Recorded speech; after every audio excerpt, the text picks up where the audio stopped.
बरोबर.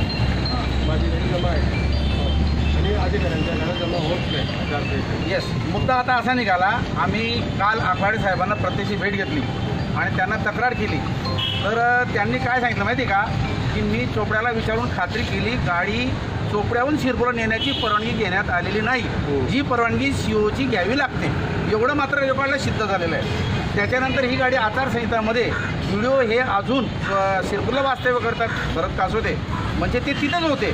म्हणजे इथून जी गाडी गेली ही गाडी ही इथल्या सभापतीने नेली असं त्या ठिकाणी ड्रायव्हरचं स्टेटमेंट आहे त्या ठिकाणी आणि म्हणून पोलिसांनी ती गाडी शिरपूर पोलीस स्टेशनला जमा केलेली आहे. आता ठीक आहे, हा तुमचा चौकच आहे पण याची लॉकबुकमध्ये एंट्री नाही आहे, याची मुवमेंट रजिस्टरला एंट्री नाही आहे. आणि या गाडी जिल्ह्याच्या बाहेर जात असताना COची परवानगी लागते ही मात्र आखलाडे साहेब डेप्टी CO सामान्य प्रशासन यांनी खात्री केलेली आहे.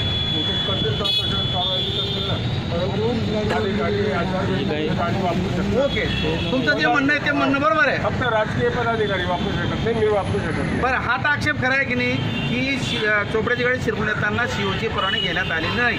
पण ते पाहिलं नाही. बरं, तुम्ही एक काम करा, पाहून घ्या, लॉकबुकची एंट्री चेक करा, मुवमेंट रजिस्टरमध्ये चेक करा, COची परमिशन आहे की नाही याची खात्री करा, मग बाकीचा विषय तुम्ही बोला.